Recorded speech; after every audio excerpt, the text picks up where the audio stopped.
علی علی مولا علی علی علی علی علی علی مولا علی علی مولا علی علی علی علی علی علی علی مولا علی علی مولا علی علی علی علی علی مولا علی علی مولا علی علی علی علی علی مولا علی علی مولا علی علی. اعوذ باللہ من الشیطان الرجیم، بسم اللہ الرحمن الرحیم. السلام علیکم ناظرین، زوار کی ملک محمد ابصار حیدری آپ کی خدمات میں حاضر ہوں.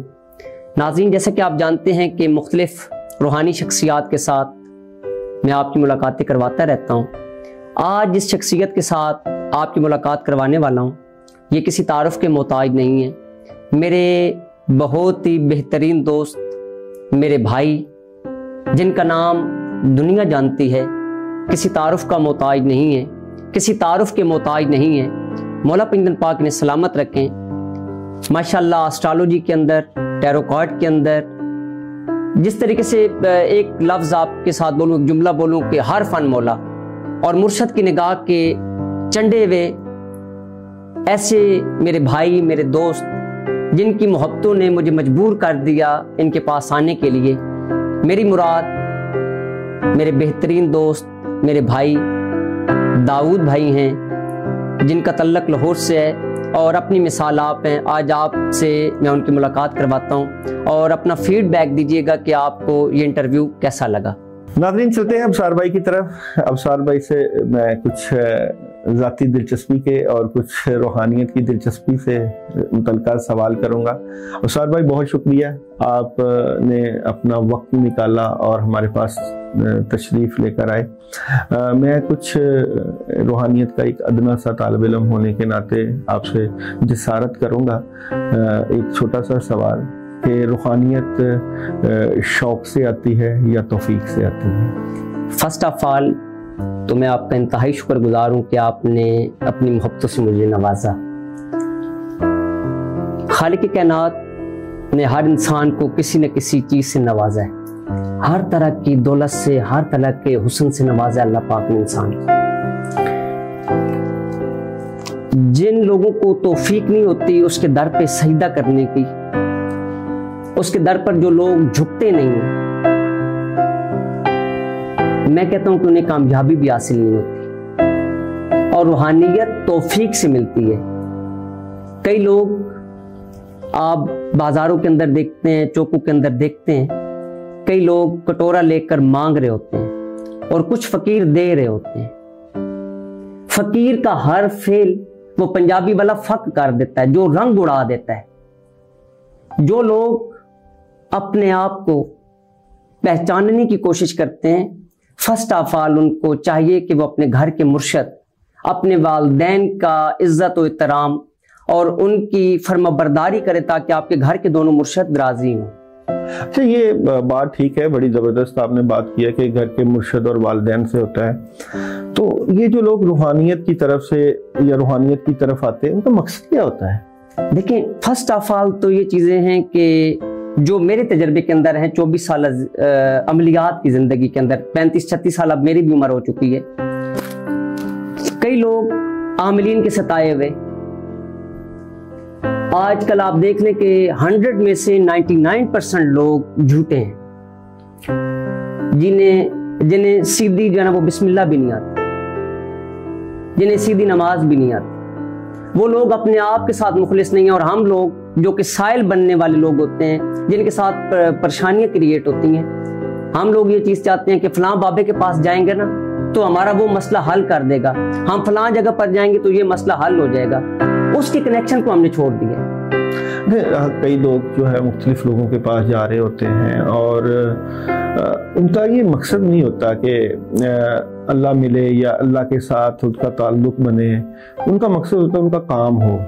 تو کیا یہ کام روحانیت کے بغیر بھی ہو جاتے ہیں؟ دیکھیں، کہنے کے مقصد ہے کہ روحانیت ہر انسان کے اندر موجود ہے نا، مثبت اور منفی سوچیں ان کے اندر موجود ہیں. حتیٰ کہ جو روحانیت والے لوگ ہیں انہیں چاہیے کہ ان کے دل کے اندر محبت الہیہ کو اجاگر کریں. جو روحانیت سے بھرپور لوگ ہوتے ہیں، جو روحانیت کے اندر محو ہو جاتے ہیں، جو ان کے اندر ضم ہو جاتے ہیں، وہ اللہ کے ساتھ رشتہ جوڑتے ہیں لوگوں کا. اہل نظر تقدیریں چینج کر دیتے ہیں.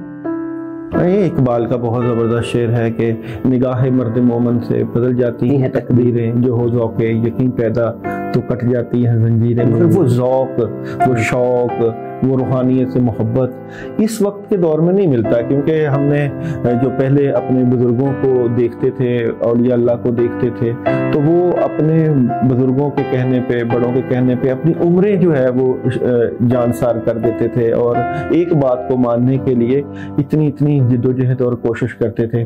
اب کیونکہ ایک ترقی یافتہ دور ہے، لوگوں کے پاس اتنا وقت نہیں ہے، ہر بندہ اپنے اپنے معاملات میں مصروف ہے. لوگ کہتے ہیں ہمیں جو ہے ہمارا کام ہونا چاہیے، اور ہمارے کام، ہمیں نہیں یہ شوق کہ روحانیت کیسے ہوتی ہے، روحانیت کیسے چلتی ہے، یا روحانیت کا کیا طریقہ. وہ اپنے کاموں سے غرض رکھتے ہیں. اگر کسی کی شادی نہیں ہو رہی، اگر کسی کا کوئی رزق کا مسئلہ ہے، اور اگر کسی کے رشتوں کی بندش کا مسئلہ ہے، اس کو اپنے رشتے سے غرض ہے.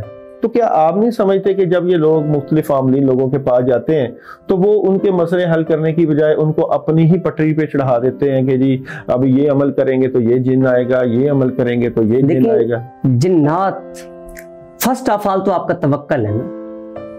میں اکثر یہ کہتا ہوں کہ جن لوگوں کے توکل نہیں ہوتے ان کے کام موکل بھی نہیں کرتے، جنات بھی نہیں کرتے. فرسٹ آف آل تو توکل ہے نا. دیکھیں ہمارا خالق ہندوؤں کو بھی دے رہا ہے، مسیح برادران کو بھی دے رہا ہے، اور مسلمان بھی اسی کا رزق کھا رہے ہیں، اسی کا دیا ہوا ہے نا، جو نہ ہو کے بھی ہے، جو وحدہ لا شریک ہے. اصل میں جو روحانیت سے آج کل کے بھرپور لوگ ہیں، یہ ایک تنزیہ بات ہے. جو آج کل روحانیت کے سمندر بنے بیٹھے ہیں وہ خود بھوکے ہیں. ان کے گھر کے اندر بیماریاں نہیں چھوڑ رہی، ان کے گھر کے اندر ہر وہ مسئلہ ہے وہ سمپل پیسے کے اندر ہے. اصل میں جیسا منہ ویسا تھپڑ. آج کل کے جو سائل ہیں وہ عاملین کے پاس جاتے ہیں کہ میرا فلاں کام نہیں ہو رہا. وہ کہتا ہے کہ اچھا ایسے ہے کہ آپ ایسے کرو کہ 5 کلو گوشت لے آنا، میں وہ دم کروں گا.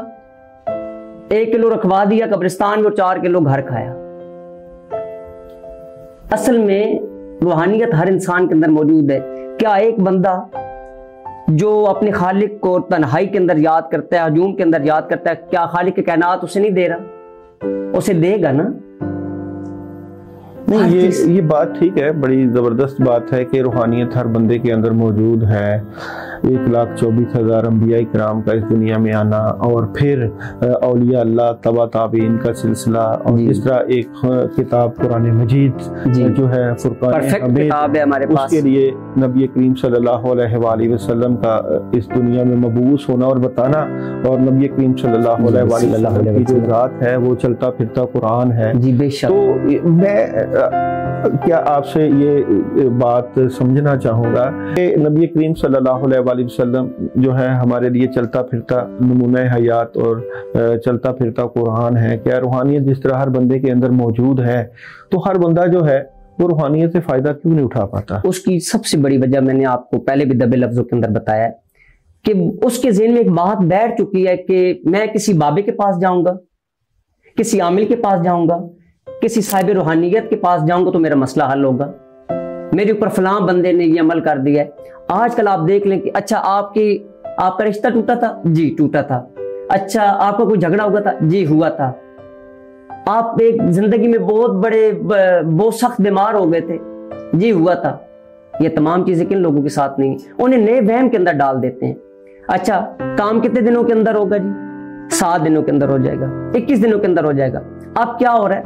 21 دنوں کے اندر فیس کھانے کے بعد، صدقات کروانے کے بعد کام نہیں ہوا. اب عامل صاحب کے پاس پھر وہ بندہ آ گیا، پیر صاحب بابا جی میرا کام نہیں ہوا. وہ کہیں گے کہ یار وہ تمہارے پیچھے عامل بیٹھا ہوا ہے. ارے بھائی وہ بندہ تمہارے پاس اس وجہ سے آیا تھا کہ تم اس کی رکاوٹ کو دور کرو.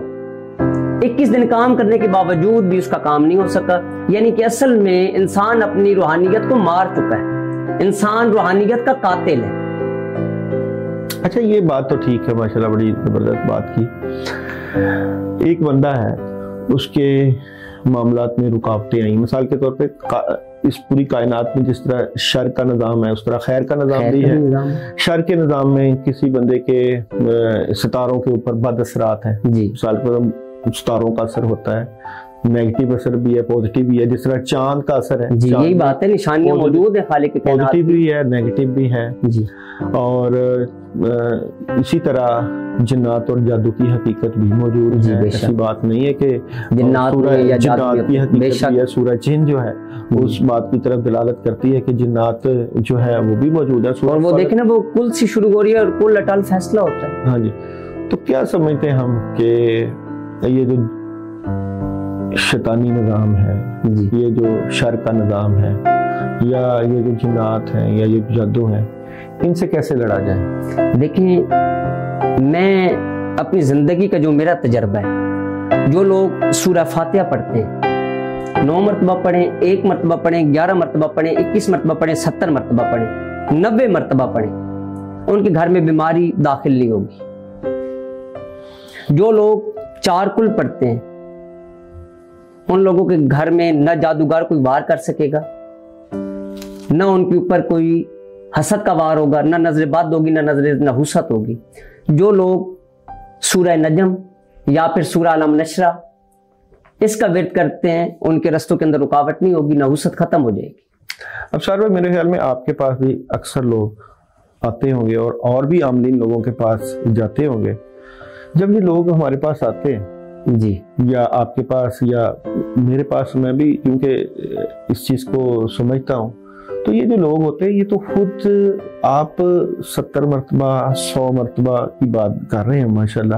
لوگ ہزار دفعہ سورہ فاتحہ, ہزار دفعہ سورہ مزمل, اصل کتنی پڑھائیاں کر کے آ رہے ہوتے ہیں, بیماری نہیں جا رہی ہوتی. اس کی کیا وجہ ہے؟ ان کے ذہن پر ایک چیز سوار ہوتی ہے. دیکھیں, عبادت ہے دل کا سکون, دماغ کا سکون, روح کا سکون. ہم لوگ کہتے ہیں کہ موسیقی روح کی غذا ہے. دراصل قرآن, اللہ کا ذکر روح کی غذا ہے.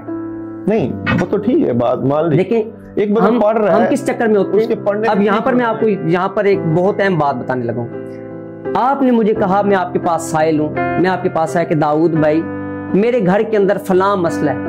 آپ مجھے کہتے ہیں 1000 مرتبہ آپ نے دن میں سورہ فاتحہ پڑھنی ہے. اب میں نے بچوں کو سکول سے بھی لے کر آنا ہے, میں نے گھر کی روٹی بھی پوری کرنی ہے, میں نے والدین کو بھی دیکھنا ہے, میں نے کلینک کو بھی دیکھنا ہے, میں نے عملیات کے مریضوں کو بھی دیکھنا ہے.